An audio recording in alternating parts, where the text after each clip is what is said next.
Bien, pues bienvenidos a todos un día más a Seminarios Torroja. En esta ocasión nuestro ponente es Manuel Torres. Creo que todos le conocéis, pero bueno, por si no le conocéis voy a contaros un poquitín sobre quién es él y qué es lo que hace aquí. Él trabaja en el Instituto de Torroja, se licenció en Ciencias Químicas en el año 2010 e inició su carrera de investigadora en el Departamento de Geología y Geoquímica de la Universidad Autónoma de Madrid. Ahí realizó su proyecto fin de máster y luego en el año 2011 se incorporó aquí al instituto para hacer lo que fue su trabajo de tesis y lo que nos va a contar hoy aquí, que trata sobre reutilización de residuos vítreos urbanos e industriales en la fabricación de cementos alcalinos, activación, comportamiento y durabilidad. La tesis doctoral fue dirigida por nuestra compañera, la doctora Francisca Puertas Maroto, y bueno, para su realización obtuvo una beca de formación investigadora, una FPI, de duración de 4 años, que culminó con la lectura de su tesis doctoral en 2015, con la calificación de sobresaliente cum laude, por lo cual todos estamos muy orgullosos, por supuesto. Y bueno, además todavía al tratarse de un trabajo realizado aquí en el instituto, claro. Entonces, bueno, ha tenido 2 premios en congresos nacionales e internacionales por los trabajos, por el trabajo realizado durante su tesis.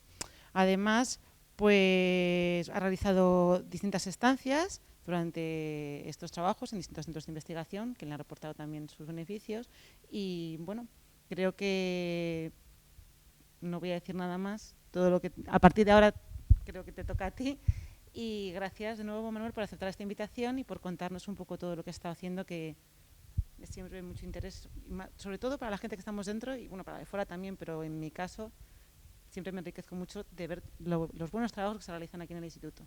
Así que muchas gracias y todo tuyo.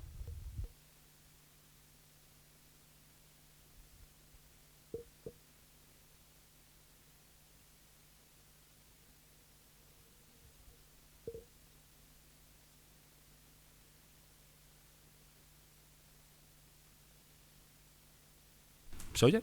Ahora. Formar parte de estos seminarios Torroja y también agradecer la presencia de todos ustedes hoy aquí en la sala, así como las personas que nos están siguiendo online. Como bien ha introducido Isabel, el seminario de hoy lleva por título Reutilización de residuos vítreos urbanos e industriales en la fabricación de cementos alcalinos, activación, comportamiento y durabilidad. Este trabajo se enmarca dentro de un proyecto de plan nacional en donde yo pude realizar mi tesis doctoral durante 4 años, tesis que fue dirigida por la profesora Francisca Puertas y que a continuación voy a presentaros los resultados más relevantes de esta tesis. En primer lugar, lo que me gustaría hacer es una pequeña introducción para poder situarles un poco en contexto con una serie de conceptos y sobre todo para dejar de una forma más clara cuál fue la motivación que nos llevó a realizar dicha investigación. La primera pregunta que nos planteamos fue la siguiente: ¿por qué es necesario buscar una alternativa al empleo del cemento Portland? Como ya se sabe, el cemento Portland es uno de los materiales de construcción más empleados a nivel mundial, debido principalmente a la buena relación que presenta su calidad-precio, así como a las buenas prestaciones desde un punto de vista mecánico resistente como durable. Sin embargo, lleva asociado una serie de inconvenientes, principalmente relacionadas en el proceso de fabricación de este material. Si nos centramos en la problemática del cemento Portland, en la problemática del proceso industrial, cabe destacar una serie de etapas a tener en cuenta, como por ejemplo puede ser la etapa en la formación del principal componente del cemento, que es el clinker, en donde se necesitan temperaturas muy elevadas, por encima de los 1400 grados, para producir este material, lo cual se traduce en un proceso altamente costoso. Otra etapa a tener en cuenta es la utilización de materias primas, como son las arcillas o las calizas, que se necesitan explotar canteras, lo cual se traduce en un impacto medioambiental, sobre todo en lo que se refiere a un impacto paisajístico. Y sobre todo, lo más importante, las grandes emisiones que se emiten a la atmósfera, principalmente gases de efecto invernadero, como es el CO2. Teniendo en cuenta esta problemática, en el año 1987 se acuñó un término que se denomina desarrollo sostenible. Lo que se pretende con este desarrollo sostenible es, mediante una serie de mejoras de una implantación tecnológicas que se puedan implantar en estas plantas de producción del cemento Portland, o mediante el estudio o la investigación de nuevos materiales cementantes, es minimizar en la medida de lo posible las emisiones de gases de efecto invernadero a la atmósfera. Cuando hablamos de estos materiales alternativos, concretamente nos estamos centrando en aquellos que conocemos como cementos ecoeficientes. Dentro de estos cementos ecoeficientes, en este seminario yo les voy a hablar de dos grupos. Bueno, de un grupo concretamente que se le denominan cementos alcalinos o geopolímeros. Por definición, estos cementos alcalinos o geopolímeros se definen como aquellos materiales silicoaluminosos que pueden ser ricos o pobres en óxido de calcio, que tras la reacción química con disoluciones alcalinas generan un compuesto cementante con unas propiedades finales muy comparables a las de un cemento Portland. Tenemos dos grupos, bien sean cementos de escorias activadas alcalinamente o cementos de cenizas activadas alcalinamente. Dependiendo del material de partida, en el primero de los casos, el material de partida es un silicoaluminato rico en óxido de calcio, mientras que cuando hablamos de cenizas volantes son silicoaluminatos pobres en óxido de calcio.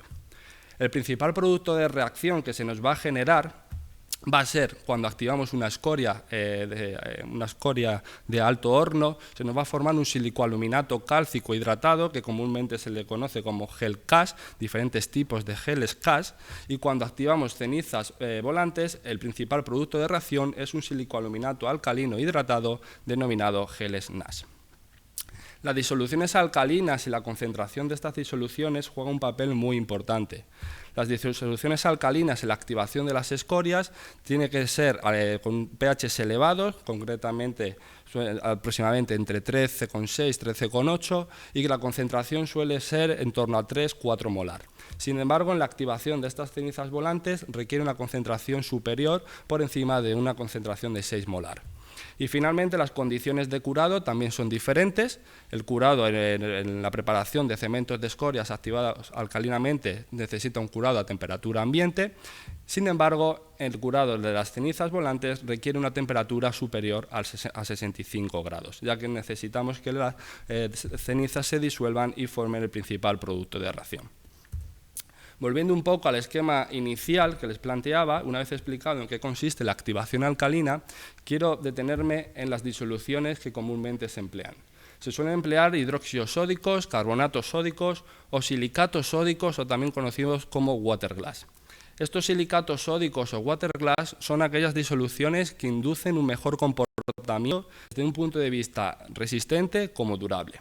Sin embargo, en la producción y en la problemática de este silicato sódico, ya sea una producción a través de un proceso en vía seco o una producción a través de un proceso en vía húmeda, ambos coinciden en que tienen en común que se necesitan temperaturas muy elevadas, por encima de los 1000 grados, para poder producir dicho material. Y a modo de ejemplo, las emisiones de CO2 a la atmósfera alcanzan valores de 1,5 kilogramos de CO2 por kilogramo de silicato sódico producido. Por tanto, es un problema a tener en cuenta en lo que a continuación les voy a presentar. Teniendo en cuenta este problema que presenta la producción del silicato sódico, nosotros planteamos soluciones alternativas. ¿Cómo? Mediante la reutilización de los residuos vítreos. ¿Y por qué planteamos esta solución alternativa? Porque nos basamos principalmente en la composición química de un residuo vítreo, que es óxido de silicio y óxido de sodio, dentro de la familia de los silicatos sódicos comerciales o waterglass. Paralelamente a la problemática que les he explicado, que lleva asociada a la producción del cemento Portland, existe una problemática de la gestión de los residuos vítreos. Los vidrios los tenemos en nuestro entorno de diferentes formas, que pueden ser envases, botellas, ventanas, etcétera, que tienen una vida limitada y cuando la alcanzan pues necesitan ser reutilizados y reciclados. Se depositan en los iglús que todos conocemos para finalmente volver a cerrar el circuito del reciclado del vidrio. Nuevamente, en una planta de tratamiento, se trata, se limpian para poder volver a ponerlos en consumo, en utilización de todos nosotros. Sin embargo, el material vitrio reciclable debe cumplir una serie de requisitos para poder ser reutilizado en la fabricación de nuevos envases de vidrio. Estos residuos, una vez que llegan a la planta de reciclado, contienen mezclas de diferentes vidrios con diversas composiciones químicas, con impurezas metálicas, cerámicas, lo cual dificulta la reutilización en los procesos tecnológicos convencionales. De la cantidad que se deposita, que llegan a las plantas de tratamiento, aproximadamente entre un 10 y un 30% no puede reciclarse en este proceso convencional. Por tanto, tenemos que buscarle una salida alternativa. En lo que se refiere a la planta de reciclaje del vidrio, la recolección y la gestión de estos residuos es una política medioambiental que cada vez está más implantada, sobre todo en los países desarrollados. A modo de esquema, tenemos una planta de reciclaje en donde la primera etapa es la recepción en planta del material vítreo que se deposita en los iglús. En las fotografías podemos ver cómo llega ese residuo vítreo a las plantas de reciclaje. Posteriormente hay una serie de etapas que vamos a considerar que es un tratamiento, destacar diferentes como puede ser una molienda, un separador magnético, un imán, hasta finalmente alcanzar un control de calidad. Podemos observar en las fotografías aquellas impurezas que se van a poder separar en esas etapas, como pueden ser las chapas, plásticos, metales, etc. Y finalmente se obtiene un vidrio limpio. Este vidrio limpio está principalmente, se puede separar en diferentes granulometrías, en diferentes tonalidades, etc. Según datos del año 2013, en Europa se recicló aproximadamente, se depositaron 11 millones de toneladas en plantas de reciclaje y en España en el mismo año se depositaron alrededor de 850.000 toneladas, lo que equivale a una media de 18,3 kilogramos por habitante, de los cuales tan solo se pudo reciclar el 65%. En esta transparencia lo que quiero explicarles es un poco la motivación nuestra en la que nos hemos basado en el empleo de estos residuos vítreos. Tenemos en la gráfica, en la derecha, las emisiones totales en kilogramos de CO2 emitidas en la producción de una tonelada de hormigón, tanto de cemento Portland, aquí en la derecha, como en la preparación de un geopolímero, de un hormigón en base geopolímero. En la derecha, las emisiones totales fueron alrededor de 354 kilogramos de CO2 frente a 320 kilogramos de CO2 en la preparación de un hormigón de geopolímero, siendo la diferencia aproximadamente del 9%. Si nos fijamos en la figura de la derecha, prácticamente la totalidad de estas emisiones es debido a la producción, al uso del cemento Portland. Sin embargo, en la izquierda, prácticamente la mayoría es debido al empleo de la disolución de silicato sódico. Por tanto, con esta idea que nosotros planteamos, mediante la reutilización de estos residuos de vidrio como activadores alternativos al silicato sódico, lo que pretendemos es minimizar en la medida de lo posible estas emisiones. Y lo que pretendemos es pasar de unos 320 kilogramos de CO2 aproximadamente a 195 kilogramos de CO2. De tal manera que ahora estaríamos hablando de una comparativa entre un cemento Portland, un hormigón Portland y un hormigón de geopolímero aproximadamente del 40%. Por todo ello, el objetivo principal de este trabajo fue preparar nuevos materiales cementantes a través de la activación alcalina de diferentes residuos o subproductos industriales, como son las escorias de alto horno y las cenizas volantes, estudiando la viabilidad del empleo de estos residuos vítreos como potenciales activadores alcalinos. Para ello se desarrolló una serie de objetivos parciales que a continuación iré desglosando uno a uno. El primero de ellos fue establecer las condiciones óptimas más adecuadas para el tratamiento de diferentes tipos de residuos vítreos en disoluciones alcalinas de diferente naturaleza. Para ello empleamos 4 tipos de residuos vítreos procedentes de una planta de reciclaje. Se hizo una molienda en un molino de bolas y se obtuvo el residuo vítreo en diferentes granulometrías. Dicho residuo se caracterizó mediante diferentes técnicas de caracterización. Por fluorescencia de rayos X, en la tabla 1 se presenta la composición química principal de estos residuos vítreos. Tenemos un residuo blanco, verde, topacio y mezcla. En todos ellos podemos destacar que la principal composición se basa en óxido de silicio, óxido de sodio y óxido de calcio, dentro de la familia de los silicatos sódicos comerciales. También mediante fluorescencia de rayos X hicimos un estudio de aquellos elementos minoritarios o elementos trazas presentes en estos tipos de vidrio. Destacar cómo aquellos elementos, como puede ser el cromo, presentó una composición más elevada dentro de todos los que determinamos, sobre todo debido a que el cromo es el que nos está dando el carácter del color de nuestro residuo. Podemos comparar cómo el residuo verde, topacio y mezcla presentó una concentración más elevada que un residuo blanco. En cuanto a los métodos de solubilidad, se emplearon 3 tipos de tratamientos. Un tratamiento químico a temperatura ambiente, un tratamiento mecanoquímico a temperatura ambiente y un tratamiento químico a alta temperatura, aproximadamente a 80-82 grados. Las variables o condiciones en cada uno de estos tratamientos estudiados fueron las siguientes. Estudiamos diferentes tamaños de partícula de vidrio, concretamente inferior a 45, a 90 y a 125 micras. 4 tiempos de agitación, a 10 minutos, 2, 4 y 6 horas. Diferentes naturalezas de las disoluciones. Empleó agua con un pH 7 para tenerlo como referencia y disoluciones alcalinas como hidróxido sódico, una mezcla de hidróxido sódico, carbonato sódico y una disolución de hidróxido sódico 10 molar. Y 4 tipos de residuos vítreos. En todos los casos se puso en contacto 1 gramo del residuo vítreo en 100 mililitros de cada una de estas disoluciones, se filtró y en el líquido que se obtuvo se determinó mediante ICP el contenido de los diferentes óxidos de silicio, aluminio, calcio y magnesio que habíamos solubilizado procedente del residuo vítreo.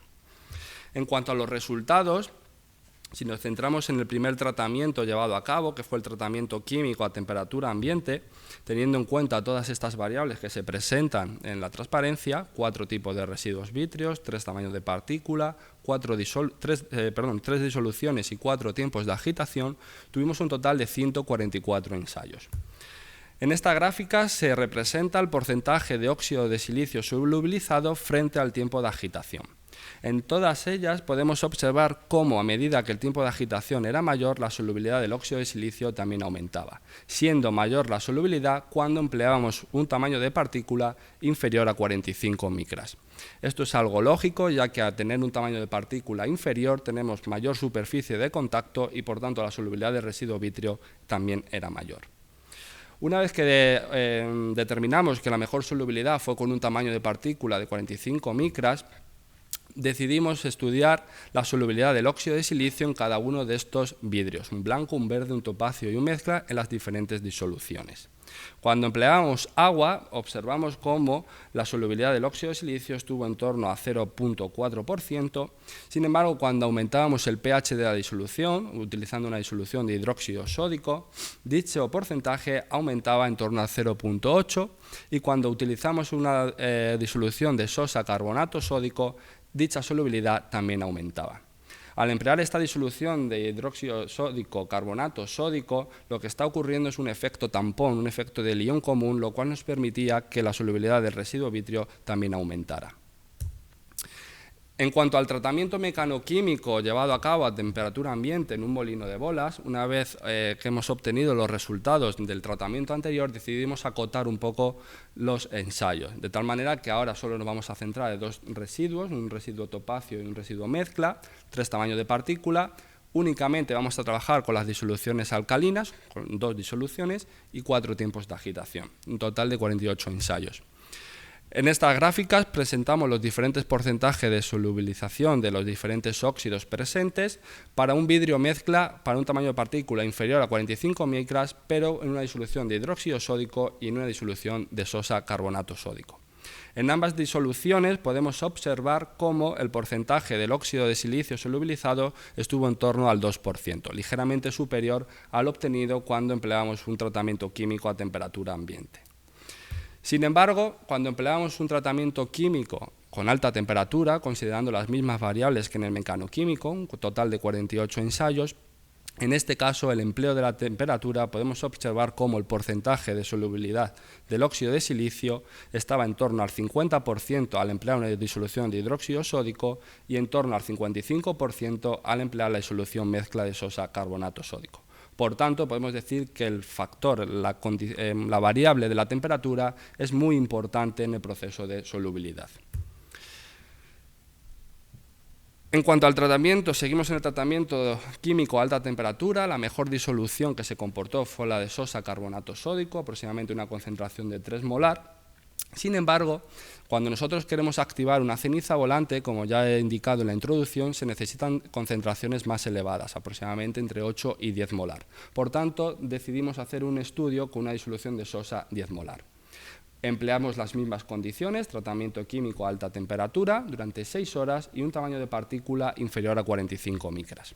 En esta tabla podemos observar cómo, a medida que íbamos incrementando la cantidad del residuo vítreo, desde 1 hasta 25 gramos, cuando teníamos una disolución de sosa carbonato sódico, dicha solubilidad del óxido de silicio iba en aumento. Lo mismo ocurría cuando empleamos una disolución de sosa 10 molar, a medida que íbamos incrementando el contenido de residuo vítreo, también esta solubilidad se hacía mayor. Quiero destacar a partir de ahora que la disolución de sosa carbonato sódico con diferentes cantidades de residuo vítreo es la disolución que hemos determinado para la activación de las escorias, mientras que la disolución de sosa 10 molar será la disolución para la activación de las cenizas. Todos estos resultados que les he presentado hasta aquí fueron corroborados mediante un estudio estadístico, en donde pudimos corroborar lo experimental con una serie de modelos matemáticos. Finalmente, una vez que hicimos este estudio y obtuvimos la disolución, quisimos comprobar exactamente qué es lo que se nos estaba formando, qué es lo que teníamos en esa disolución y si verdaderamente podía servir o no para la activación de estos silicoaluminatos. Para ello empleamos la técnica de resonancia magnética nuclear de silicio, partiendo de nuestro residuo vítreo sólido.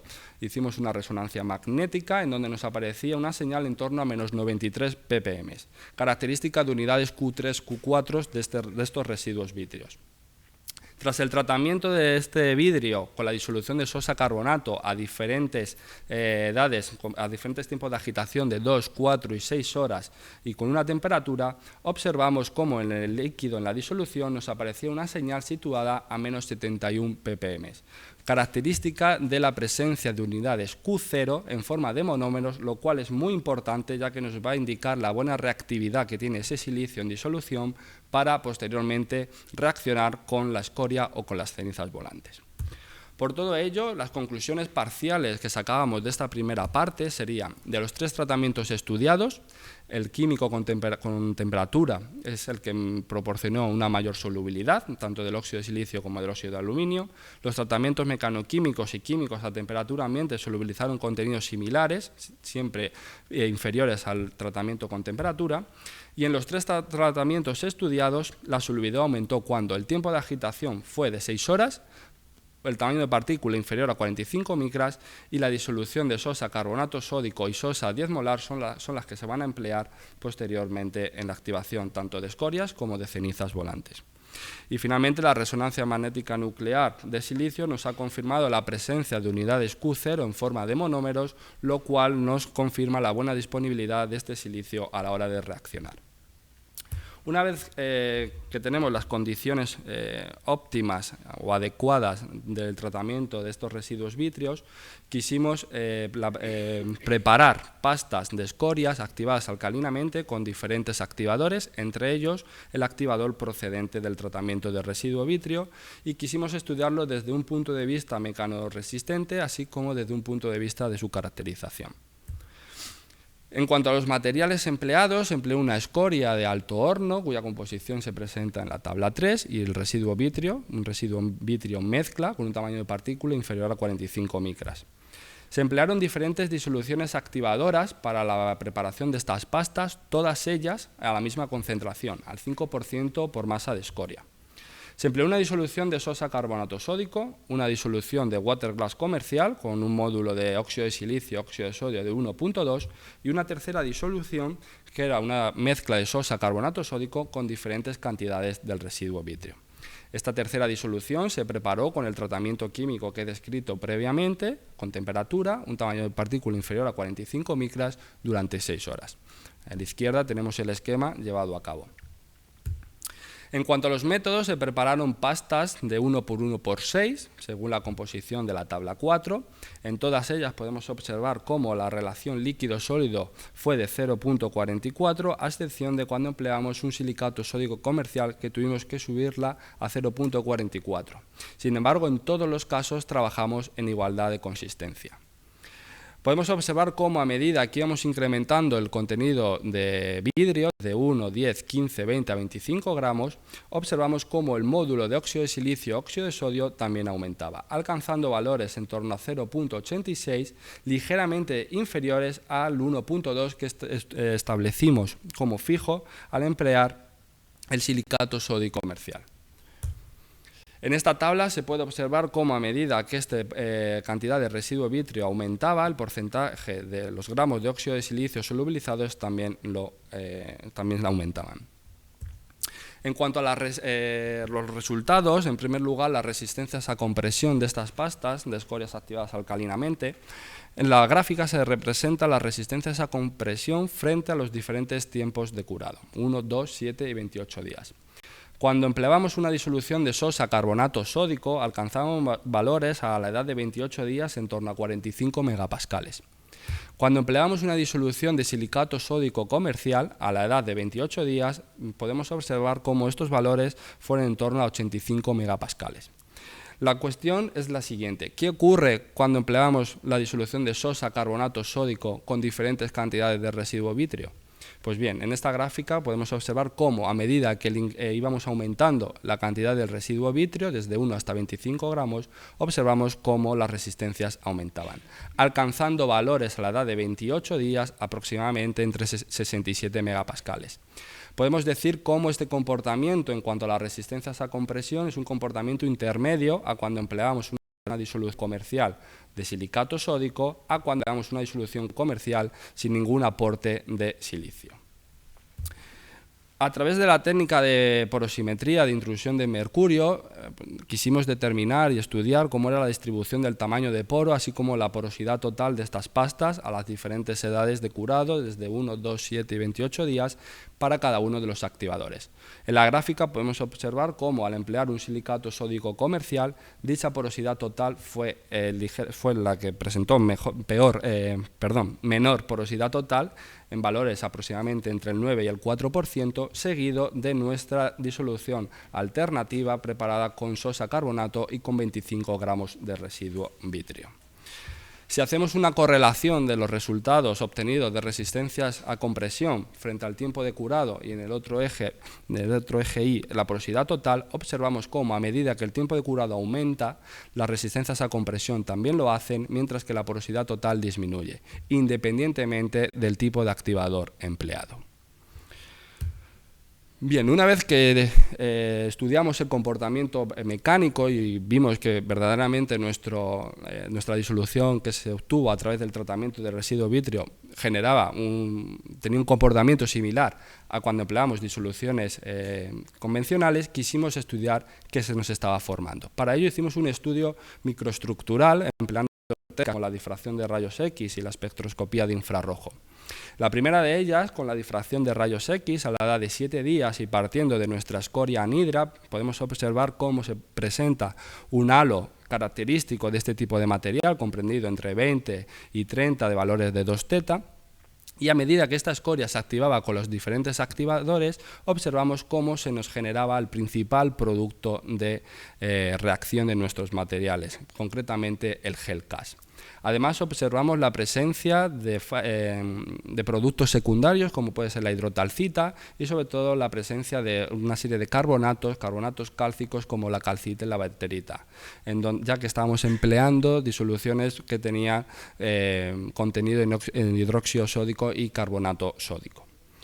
Mediante la espectroscopía de infrarrojo, del mismo modo, a la edad de 7 días, la escoria anhidra presenta una banda centrada aproximadamente entre 996 centímetros a la -1, característica y asociada a las vibraciones las vibraciones asimétricas del enlace silicio-oxígeno en este tipo de materiales. Cuando se activaba bien con sosa carbonato, con un water glass comercial o con nuestra disolución alternativa, observamos como dicha banda se nos desplaza hacia valores de onda inferiores, aproximadamente a 960, lo cual nos está corroborando nuevamente la formación del principal producto de hidratación, que es el gel CAS. Además, aparecen otras bandas características de la formación de carbonatos, en donde se puede ver cómo la intensidad al emplear una disolución de sosa carbonato sódico o al emplear nuestra disolución alternativa, ya que presenta carbonato sódico, se acentúa ligeramente más que cuando empleábamos una disolución de silicato sódico. Nuevamente, podemos decir cómo el perfil o el comportamiento de las pastas activadas con esta disolución presenta un perfil intermedio entre ambos disoluciones o activadores convencionales. En cuanto a la morfología de estas pastas, mediante la técnica de microscopía, quisimos determinar cómo era el gel que se nos estaba formando, qué morfología presentaba. En todas las imágenes activadas con los diferentes activadores, podemos observar cómo queda escoria anhidra sin reaccionar y además se observa la presencia del gel CAS, el principal producto de reacción en este tipo de materiales. Si nos centramos en aquellas disoluciones que presentan un aporte extra de silicio, la disolución de silicato sódico comercial o nuestra disolución alternativa, podemos observar cómo la zona del gel CAS presenta una morfología mucho más compacta y además se observa un mayor número de microfisuras debido a la alta retracción al secado que presentan estos materiales. En cuanto a la composición química de este principal producto de reacción, el gel CAS, quisimos hacer un análisis elemental pinchando diferentes zonas de la región donde existía el gel CAS, de manera que determinamos las diferentes relaciones calcio-silicio para cada una de estas pastas. Cuando empleamos una disolución de sosa carbonato, la relación calcio-silicio era en torno a 1.06, mientras que cuando teníamos un aporte extra de silicio, dichas relaciones eran inferiores, en torno a 0.8 para un silicato sódico comercial y 0.94 para nuestro activador alternativo. Nuevamente se corrobora que el comportamiento de esta pasta, la composición del gel que se obtiene cuando activábamos la escoria con nuestra disolución, tiene un comportamiento intermedio entre ambas disoluciones. Finalmente, mediante resonancia magnética nuclear de silicio y de aluminio, quisimos obtener mayor información acerca del principal producto de reacción que se nos estaba formando. A la edad de 7 días, y partiendo de nuestra escoria anhidra, en donde aparece una señal situada en torno a menos 75 ppm, y mediante la deconvolución sabemos que tenemos una señal en torno a menos 69 asociada a unidades Q0 y en torno a menos 73 asociadas a unidades Q1. En cuanto a la resonancia magnética de aluminio, tenemos presencia de un aluminio tetraédrico, pentaédrico y octaédrico. Cuando la escoria se activaba con las diferentes disoluciones, observamos la presencia, la aparición de nuevas bandas en cada uno de estos espectros. Esta aparición de nuevas bandas podemos observar cómo la presencia de unidades Q0 y Q1 de la escoria anhidra que queda sin reaccionar permanece en todas ellas y además aparecen nuevas señales asociadas a la formación del principal producto de reacción, el gel CAS. Mediante una serie de convulsiones y un estudio de estas deconvoluciones determinamos el grado de reacción. En la tabla presentamos el grado de reacción cuando activábamos con la disolución de silicato sódico, en donde ligeramente es superior, seguido del grado de reacción de nuestro activador alcalino alternativo y finalmente cuando teníamos sosa carbonato sódico. Además, podemos observar cómo la disolución de silicato sódico comercial presenta un mayor porcentaje de unidades Q2, lo cual nos está dando información acerca de cómo va a ser la longitud media de cadena. Tiene mayor unidades de Q2, por tanto la longitud media de cadena será mayor, concretamente de 9 eslabones, seguida de 7 eslabones aproximadamente y de 6 eslabones con la disolución de sosa carbonato. Por todo ello, de las conclusiones parciales que sacamos de esta segunda parte fue que la disolución resultante tras la activación de la escoria con el residuo vitrio ha generado compuestos con nano y microestructuras similares a los productos observados cuando se empleaba una disolución de silicato sódico comercial. El comportamiento mecánico de estas pastas, cuando existe un aporte extra de sílice del activador convencional, del water glass o bien de nuestro residuo vitrio, es ligeramente superior a cuando las pastas se activan con sosa carbonato sódico. Estos resultados han demostrado que la composición y microestructura del principal producto de reacción formado, que es el gel CAS, son muy similares en ambos sistemas. y las diferencias observadas en lo referente a su reactividad, resistencias mecánicas y en la nano y microestructura se atribuyen a las diferencias encontradas en los diferentes módulos de óxido de silicio y óxido de sodio del activador. Recordar que fijamos el valor de 1.2 en un silicato sódico comercial y tan solo llegamos a 0.86 con nuestro activador alternativo.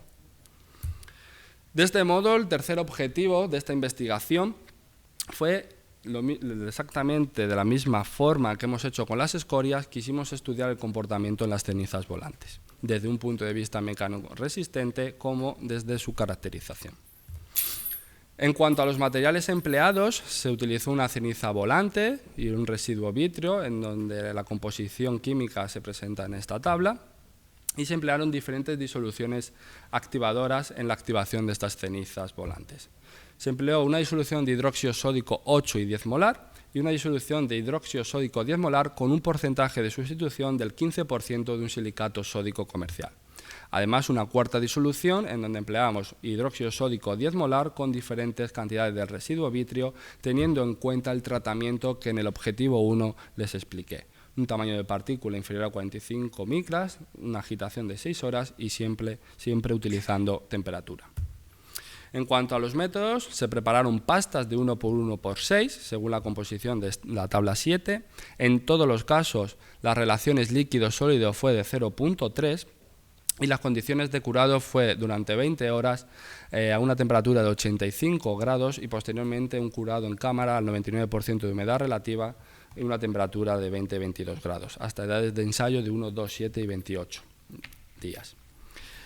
En la tabla podemos observar cómo a medida que incrementábamos la cantidad del residuo vítreo, el módulo de óxido de silicio, óxido de sodio también aumentaba, alcanzando un valor de 0.16 comparable con el 0.19 que se fijó cuando empleamos un silicato sódico comercial. Quiero destacar el valor del pH al emplear una cantidad de 25 gramos del residuo vítreo, en donde podemos observar cómo ligeramente este valor es inferior a cuando empleábamos 10 o 15 grados. Posteriormente haré mención a este valor. En esta tabla podemos observar cómo a medida que incrementamos la cantidad de residuo vítreo, la solubilidad del óxido de silicio también se incrementaba. En cuanto a los resultados y discusión de esta tercera parte, partiendo de las resistencias a compresión de las pastas de ceniza, se representan frente al tiempo de curado 1, 2, 7 y 28 días, cuando empleamos una disolución de sosa 8 molar y sosa 10 molar. En incremento de la concentración podemos ver cómo ligeramente estas resistencias también se incrementan, alcanzando valores en torno a los 30-32 megapascales a la edad de 28 días. Cuando empleamos una disolución de sosa 10 molar con un porcentaje de waterglass, alcanzamos valores en torno a los 35-36 megapascales a los 28 días. ¿Qué ocurre cuando introducimos nuestro residuo vitrio? Pues bien, introducimos 10, 15 o 25 gramos y observamos cómo el mejor comportamiento se dio cuando empleábamos 15 gramos en la disolución de hidróxido sódico 10 molar, alcanzando valores a la edad de 28 días incluso superiores a cuando empleábamos un silicato sódico comercial, aproximadamente en torno a los 38-39 megapascales. Podemos observar que incluso a la edad de 7 días ese comportamiento ya es ligeramente superior a cuando empleábamos este silicato sódico comercial.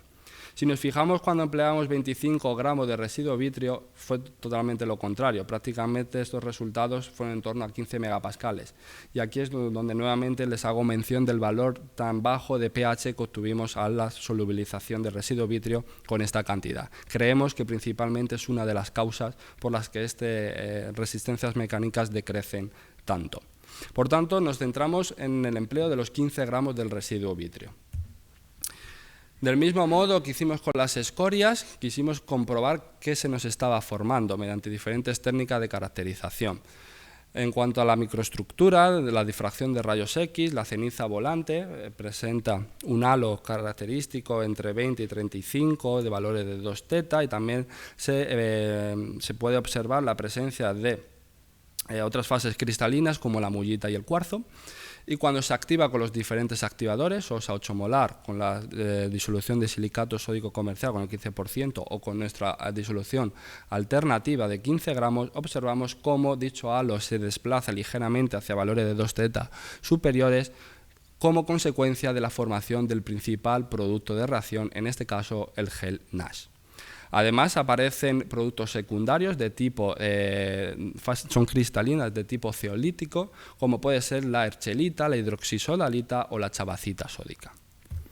En cuanto a los resultados por espectroscopía de infrarrojo a la edad de 7 días, partiendo de la banda centrada en torno a 1060 centímetros a la -1, observamos cómo cuando se activa con los diferentes activadores, dicha banda también se nos desplaza ligeramente hacia números de onda inferiores como consecuencia de la formación del principal producto de reacción, que es nuestro gel Nash.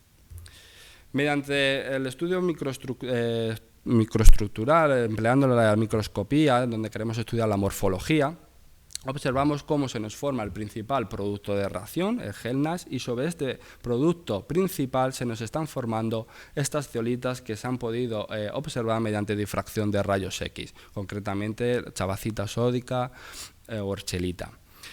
Si nos centramos en las figuras en donde tenemos un aporte extra de silicio, bien procedente de nuestro silicato sódico comercial, nuestra disolución activadora alternativa, observamos que la presencia de estas zeolitas se han formado de una forma un poco más ordenada, debido a que ese aporte extra de silicio provoca un mayor ordenamiento en este tipo de fases cristalinas.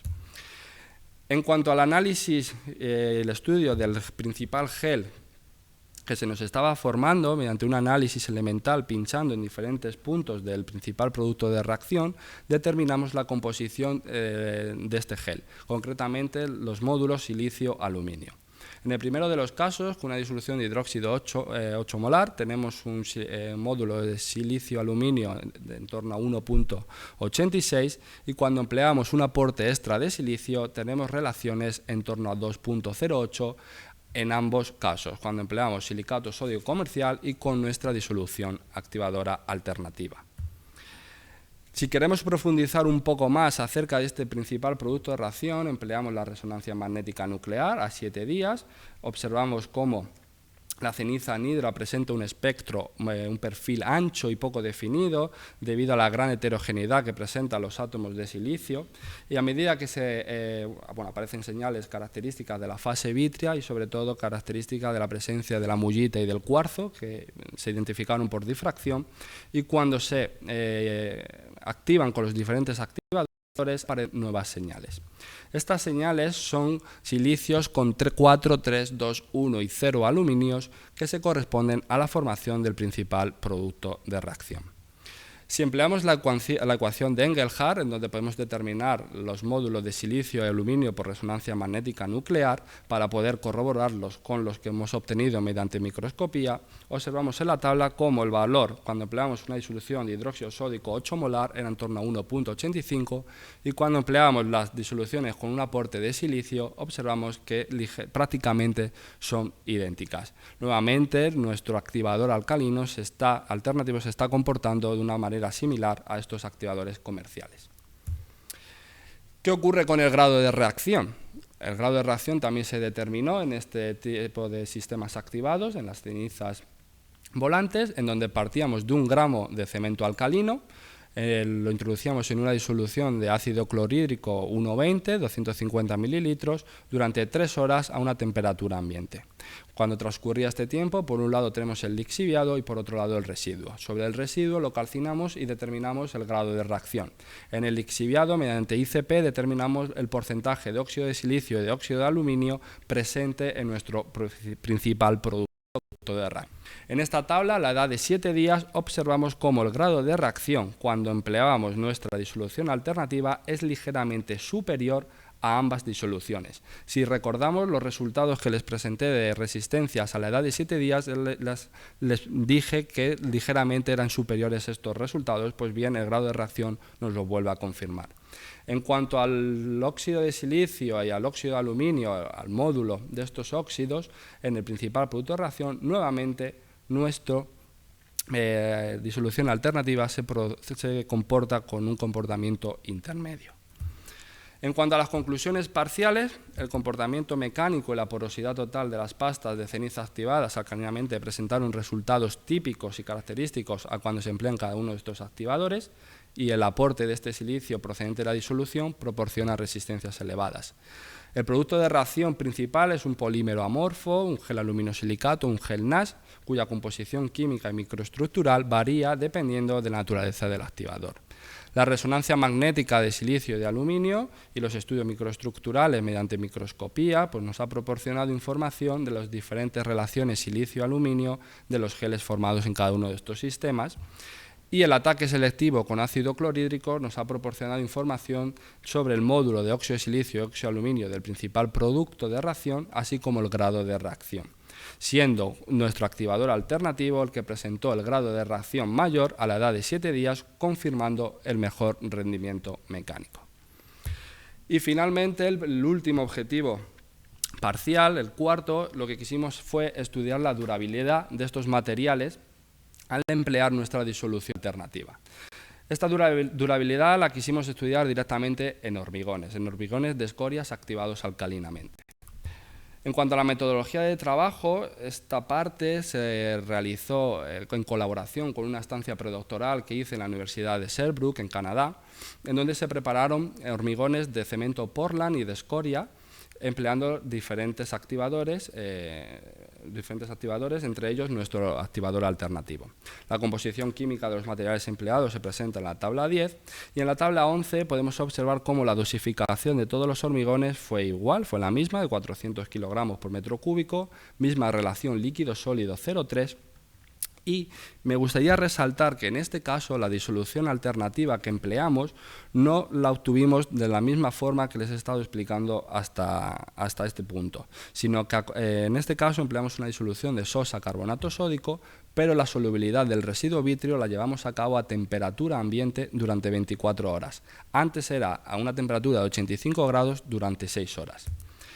La metodología fue exactamente la misma, introducíamos nuestro residuo vítreo con nuestra disolución, con el tiempo de agitación, transcurridas las 24 horas, filtrábamos, el líquido será nuestro activador y lo que quedaba en el sólido, o sea, nuestro residuo vítreo ya atacado, lo hemos añadido a nuestro hormigón como sustitución del árido fino, concretamente de un 9%. En esta gráfica hago una comparativa cuando utilizábamos nuestro residuo vítreo con la disolución de sosa carbonato sódico durante 6 horas y con 80 grados a cuando empleábamos una disolución, la misma disolución durante 24 horas pero con temperatura ambiente. Observamos cómo la solubilidad del óxido de silicio es aproximadamente 2,7 veces menor, lo cual es un parámetro, un dato muy importante a tener en cuenta a la hora de discutir los resultados que les voy a presentar a continuación. La metodología de trabajo: se prepararon hormigones, igual que si fuera un cemento Portland convencional, se homogenizaron los áridos, se añadió la disolución. El mezclado fue durante 5 minutos con la disolución, a excepción de cuando preparábamos nuestro hormigón activado con la disolución comercial de silicato sódico comercial, en donde el tiempo de amasado lo tuvimos que incrementar aproximadamente en 12 minutos. Esto es debido a que cuando empleábamos esta disolución y por resultados que nuestro grupo de investigación ha estado trabajando, lleva trabajando varios años en ello, se sabe que se nos está formando un gel CSH primario que si alargamos el tiempo de amasada conseguimos que ese gel CSH primario se pueda romper y pueda adquirir la trabajabilidad óptima. Aquí tengo un vídeo que no sé si va a funcionar, en donde se puede ver cómo, la rheología del hormigón activado con este silicato sódico comercial. Podemos ver cómo la trabajabilidad en la hormigonera se rompe ese gel CSH primario que les he mencionado y posteriormente tiene una buena trabajabilidad en el llenado de los moldes, lo cual nos permitió pues, poder rellenar todos los moldes y conservarlos en cámara hasta la edad de ensayo. Este sería el aspecto físico de estos hormigones, un hormigón de cemento Portland y los hormigones activados de escorias con las diferentes disoluciones. Estudiamos el comportamiento mecánico, el estudio de las porosidades y un análisis microestructural. Y finalmente pasamos al estudio de la durabilidad, en donde hicimos un ensayo de permeabilidad de cloruros y resistividad, una carbonatación y ciclos hielo-deshielo. En cuanto al comportamiento mecánico y la porosidad, observamos las resistencias a compresión, en donde el hormigón que mejor se comportó fue aquel de la escoria activada con un silicato sódico comercial, alcanzando valores en torno a los 28 días de 50 megapascales, seguido de nuestro hormigón con nuestra disolución alternativa de los 25 gramos de residuo vitrio, y finalmente el hormigón activado con sosa carbonato sódico. Nuevamente, el comportamiento que estamos teniendo en nuestro hormigón está en un comportamiento intermedio, pero vuelvo a indicarles que el proceso de solubilidad del residuo vitrio en este caso no fue igual, no tenemos ese porcentaje de óxido de silicio que teníamos cuando empleábamos una temperatura. En cuanto a las porosidades, presentamos en la derecha cómo la porosidad total al emplear un silicato sódico comercial fue la que presentó una porosidad total inferior, seguida de nuestro activador alternativo y del sosa carbonato. Mediante el análisis microestructural de estos hormigones, cuando lo activamos con los diferentes activadores, observamos cómo queda escoria anhidra sin reaccionar, y también se nos está formando el principal producto de reacción, el gel CAS, independientemente del tipo de activador que empleemos. Si nos centramos en aquellos que tienen un aporte extra de silicio, el segundo, el del silicato sódico comercial o nuestro activador alternativo, observamos cómo en la región donde se nos está formando el principal producto de reacción es una zona mucho más compacta y además tiene una mayor microfisuración. Como ya dije en el objetivo 2, en las pastas de escoria, presentan una elevada retracción, sobre todo al secado. Otro aspecto importante a destacar es la buena interfase que existe entre el árido y la matriz en los tres sistemas. La durabilidad. La durabilidad es una de las prestaciones más importantes del hormigón. Nosotros hemos estudiado la durabilidad en lo que se refiere a la penetración de los cloruros y la resistividad y la carbonatación, ya que ambas están muy ligadas a la corrosión. La corrosión es uno de los principales problemas que presentan los hormigones. Cuando hablamos de una corrosión de carácter general, es debida principalmente a la carbonatación, y una corrosión localizada es debida a los cloruros. Además, hemos estudiado los ciclos de hielo-deshielo, este tipo de ensayo, ya que es muy importante, sobre todo en aquellos hormigones que se sitúan en regiones frías y en regiones, sobre todo, en donde existe un incremento y un descenso de temperatura muy brusco. El primero de ellos, la penetración de cloruros. Hemos aplicado la norma americana STM C1202 y también donde hemos empleado esta norma. Tenemos la preparación de las muestras, el segundo día la saturación y el tercer día el ensayo en celdas electrolíticas con concentraciones de cloruro sódico e hidróxido sódico, y aplicándole un voltaje de 60 voltios durante 6 horas. En cuanto a la resistividad, hemos aplicado el método de Benner, en donde lo que queremos obtener es información de cómo es nuestro hormigón frente a la corrosión, frente al riesgo que pueda sufrir este hormigón a la corrosión inducida por los cloruros. En cuanto a los resultados, en esta figura se observa la carga transmitida frente al tiempo de curado, a 28, a 56 y a 90 días. Observamos cómo un hormigón de cemento Portland presenta una carga por encima de los 4.000 coulombios, que según la clasificación de la STM presenta una permeabilidad al ion cloruro alta. Si comparamos esta permeabilidad de penetración de los iones cloruros con nuestros hormigones activados alcalinamente, observamos que en todos los casos estamos por debajo de 2.000 coulombios. Según la clasificación, estamos en una permeabilidad al ion cloruro baja. Sin embargo,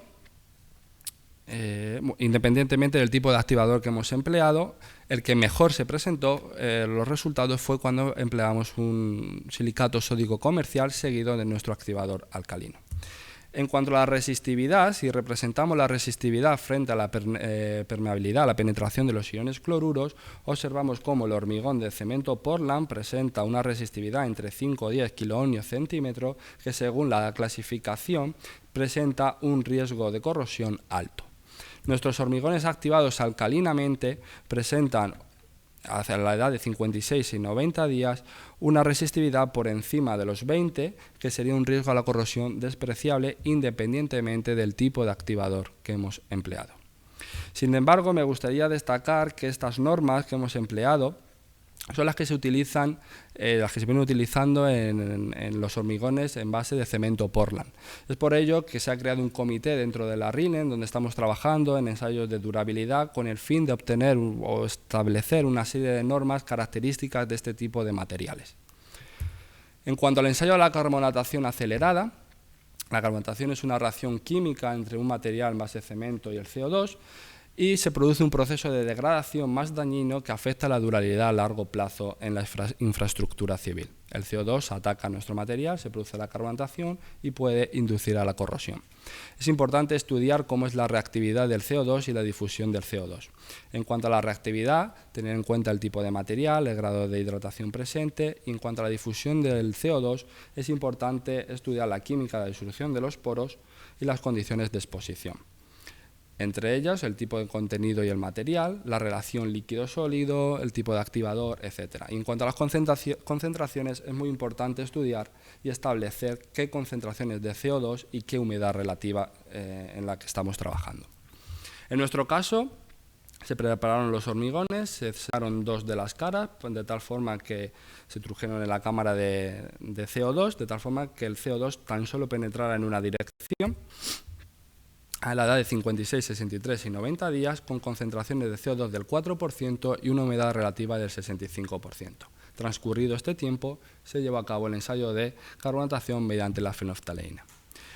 En la figura presentamos la carbonatación acelerada de los hormigones activados alcalinamente y de un hormigón cemento Portland. Observamos cómo a la edad de 56 días el hormigón de cemento Portland prácticamente apenas sufrió carbonatación. Sin embargo, los hormigones de escorias activadas alcalinamente presentó una carbonatación acelerada y se puede ver cómo la fenolftaleína, donde prácticamente no se aprecia, fue cuando empleamos una disolución de silicato sódico. Los hormigones que mejor se comportó fue el del cemento Portland. Sin embargo, estos ensayos de carbonatación acelerada no están aportando lo que probablemente ocurre a largo plazo en estos materiales. Existen construcciones de los años 60 en Europa del Este, concretamente en Ucrania, con este tipo de materiales que posteriormente se han hecho estudios de carbonatación y los resultados que aportan no es lo que estamos aportando aquí, lo que está aportando aquí este ensayo de carbonatación acelerada.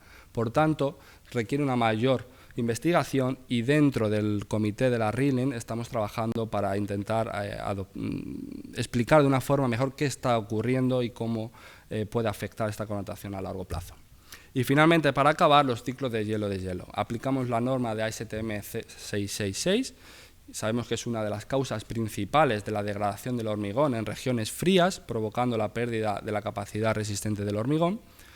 Se prepararon probetas de estas dimensiones, se aplicaron rangos de temperatura entre 4 y menos 18 grados hasta un total de 300 ciclos. Se determinó el módulo dinámico de elasticidad y la pérdida de peso.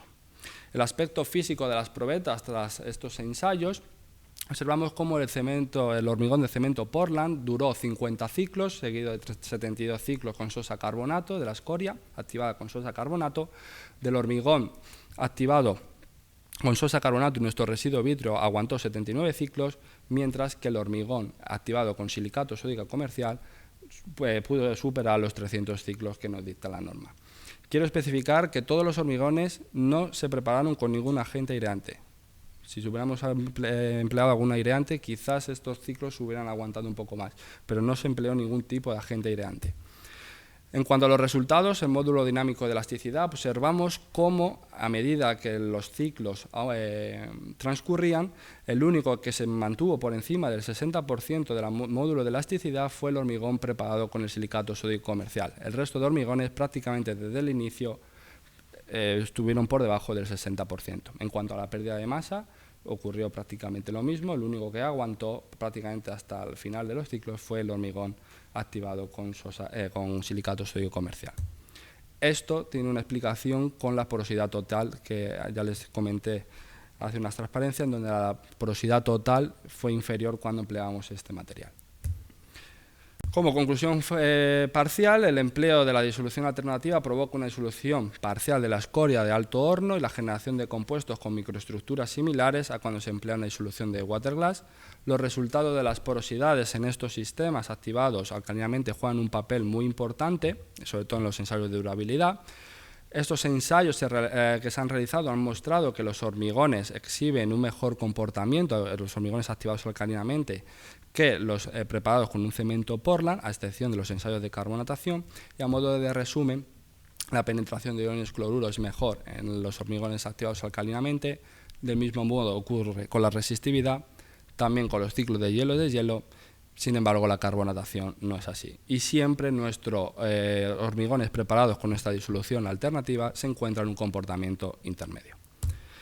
Finalmente, como conclusión final, pues ha demostrado que el residuo vítreo puede ser una alternativa, emplearlo como disolución alternativa a las comúnmente utilizadas, como el silicato sódico comercial, en la preparación de geopolímeros o cementos activados alcalinamente, como pueden ser las escorias o las cenizas volantes.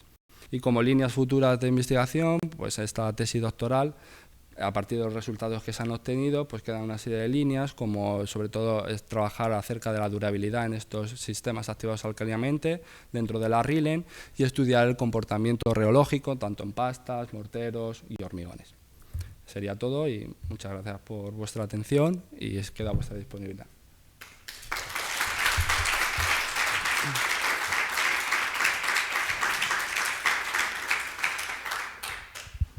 Pues gracias a ti, Manu, porque la verdad es que ha sido un trabajo, bueno, aparte de que la exposición, por supuesto, ha sido excelente, es que el trabajo es un trabajo muy amplio, en el cual habéis abarcado una cantidad de técnicas experimentales enorme, pero es que además vais desde la elección de la disolución activadora hasta la durabilidad del hormigón puesto en obra, ¿no? Esto es...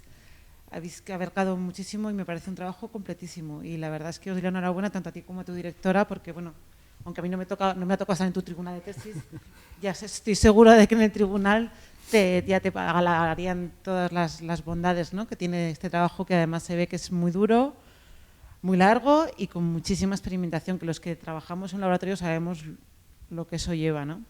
Entonces, bueno, ¿preguntas para Manuel? ¿Tenéis alguna pregunta que queréis hacerla? Os animo a que preguntéis porque el debate siempre es muy enriquecedor para todos. ¿Nadie tiene nada que preguntar? Espera. Para los que están online, que si no nos escuchan. Bueno, yo primero felicitarte. Yo conocía parte de tu trabajo, aunque algunas cosas no las conocía del todo. Esto que habéis hecho, solamente has presentado la durabilidad con las escorias. ¿Habéis hecho con los otros materiales, con las cenizas? No, fue la durabilidad de escorias, fue durante la estancia que hice en Canadá, en la universidad, y tan solo estuve 5 meses y solo dio tiempo a hacer ensayos de hormigones de escoria. No lo iniciamos en cenizas, pero bueno, es algo que tenemos ahí pendiente porque dentro de la RILEN, como ya he dicho, estamos trabajando para ensayos de durabilidad, tanto de cenizas como metacolino como escorias. Pero nosotros no hemos estudiado la durabilidad en cenizas, en hormigones de cenizas.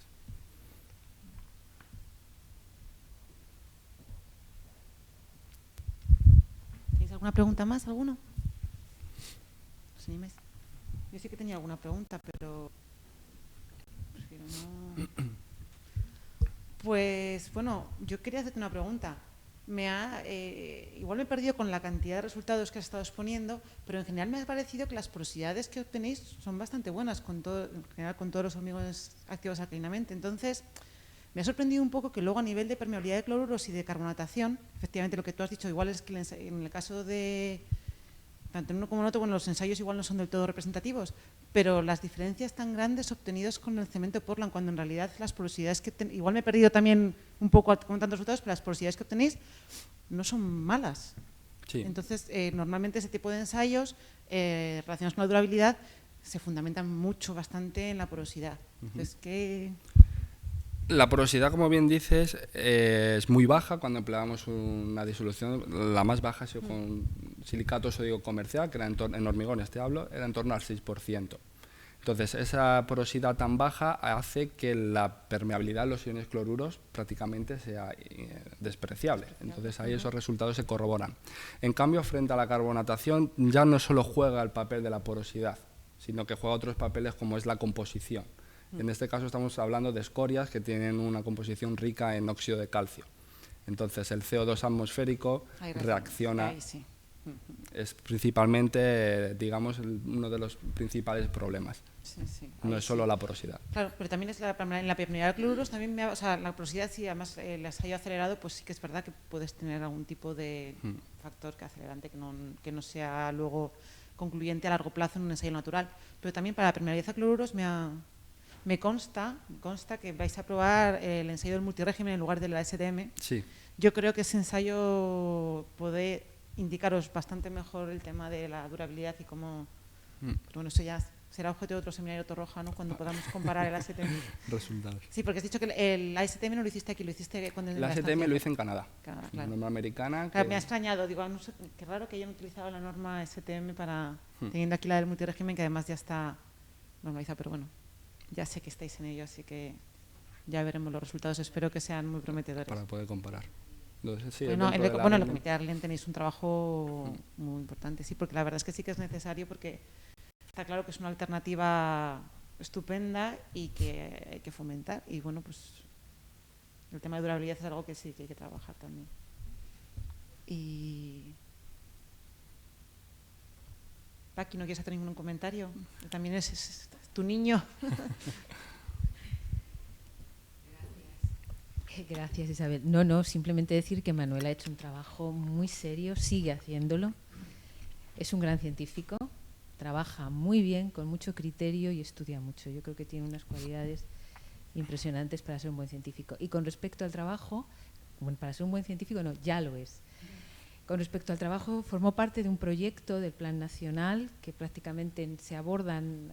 Hubo una parte de riología que se abordó a través de otras actividades que no las abordó Manuel, pero prácticamente el proyecto era este y yo creo que abre un camino de la utilización de estos residuos vítreos, pero no solo como potenciales activadores, sino también pues, como material susceptible de ser activado o como árido. Es decir, hay una posibilidad de estudiar de una manera integral la reutilización de residuos vítreos en la preparación de nuevos materiales de construcción. Y en ese sentido Manuel sigue trabajando.